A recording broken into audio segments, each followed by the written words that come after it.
On March 25, 2024, as darkness fell over the Cape Point coastline, the National Sea Rescue Institute received an urgent distress call. 6 fishermen were reported missing approximately 80 nautical miles off the coast of South Africa. Their small vessel had reportedly gone out for a routine fishing expedition off the southwest coast, but hours had passed without any contact. Hours quickly turned into days as a massive search operation unfolded. The National Sea Rescue Institute and Maritime Rescue Coordination Center coordinated their efforts, scanning an area extending 80 nautical miles southeast of Cape Point. Then came the breakthrough. The DFFE Fisheries Patrol vessel Ellen Kuzwayo spotted something on the horizon. But what they found would transform a seemingly straightforward maritime emergency into something far more sinister.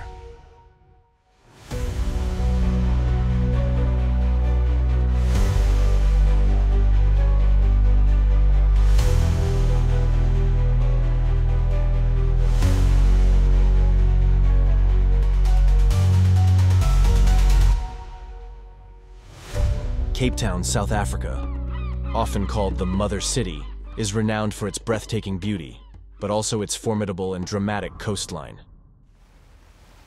Historically, these waters claimed countless ships, earning the nickname the Cape of Storms, due to the violent weather that often descends without warning. Even seasoned sailors approach these waters with caution, respecting the powerful currents, hidden reefs, and sudden squalls that have led to many shipwrecks along the coast. So why would 6 fishermen dare to venture so far from shore in a small rubber duck boat? The identities of these men would reveal a motive and something much more sinister than a fishing trip. As reporters gathered to document the fishermen's return, one of them caught everyone's attention. Unlike his companions, this man kept his face hidden, ducking away from the cameras, as officials rushed him to a waiting vehicle. The truth would soon surface. He wasn't just another fisherman. He was family to Peter Jaggers, the man who ran the terrible Josters, one of Cape Town's most dangerous gangs. And one particular activity of theirs gave them unique knowledge of these treacherous waters: abalone poaching, a protected sea snail found along the South African coast, worth its weight in gold on the Asian black market. What initially appeared to be a maritime mishap was actually the first domino to fall in an international drug trafficking operation gone catastrophically wrong. The plan was simple: a large, waterproof container, holding between 500 and 700 kilograms of cocaine, would be dropped from a Colombian cargo vessel along a common trade route. A GPS tracker would be attached to mark its location. Under cover of darkness, an experienced captain would pilot their high-speed boat to retrieve the floating package. The contraband would then be concealed in a hidden compartment beneath the vessel's deck. But when the crew arrived, there was nothing but empty ocean. Panic turned to desperation as they searched, burning through their fuel reserves with each passing hour. Before they knew it, they were stuck in the wide-open ocean with no way to call for help. 3 months later, the leader of the gang and alleged mastermind, Peter Jaggers, was summoned to Johannesburg by the Bulgarian mafia. Accompanying him was William Peterson, a trusted associate. They checked into the luxurious Piermont Doreal Grand Hotel near Emperor's Palace at 11:30 p.m. A few hours after checking in, a car arrived for their meeting with the Bulgarian mafia. But this was no ordinary business meeting. This was the beginning of Peter Jaggers and his associates' worst nightmare. Shortly before Jaggers' planned trip to Johannesburg, rumors started circulating in the underworld that the missing fisherman was a decoy for a more elaborate plot: to steal 1 billion rand in cocaine from the Colombian cartel. Jaggers had allegedly sent out another boat that managed to retrieve the cocaine successfully. And now, the cartel wanted answers. 5 days after Jaggers arrived in Johannesburg, his wife, Shawal Jaggers, filed a missing persons report, stating she had not heard from him since the day he landed.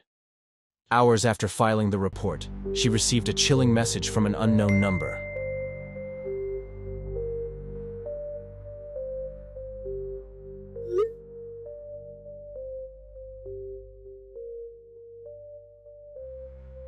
Shawal tried desperately, even offering to work for the cartel. But the Colombians had one chilling message. Hey, we're not playing. We're not playing. Your husband is on way to South America. Then you guys have 24 hours to return the stuff. Or we will come after your families, you know? We're not playing. We cartel, we don't forgive you. And the cartel wasn't bluffing. A short while after Jaggers was kidnapped, a close associate posted a chilling message on his TikTok. If I don't make it home, I have been kidnapped. Okay, I got my 2 guys with me. We're all gonna go home. You understand? But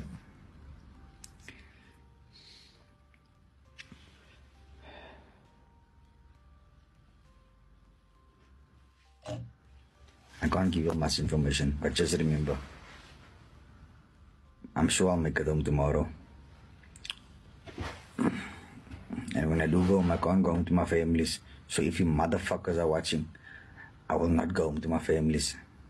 But his boss, Peter Jaggers, would not be so lucky.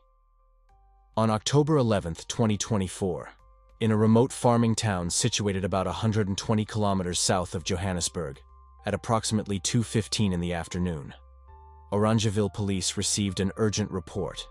A passerby had made a disturbing discovery. After receiving this information, the South African Police Service diving unit was immediately called to the scene. During their search, the diving team made another grim discovery, locating a second body, just a few meters away from the first one. The bodies were confirmed to be that of Peter Jaggers and his associate William Peterson. Upon investigation, authorities confirmed that both men showed signs of torture and were found handcuffed with their feet bound. The bodies were in an advanced state of decomposition, making identification challenging. But the cartel wasn't finished. 4 months after Jaggers' disappearance, his associate Mr. Zulu was shot outside his house by an unidentified man. He was taken to hospital in critical condition. But the cartel made it clear that the cartel never forgets.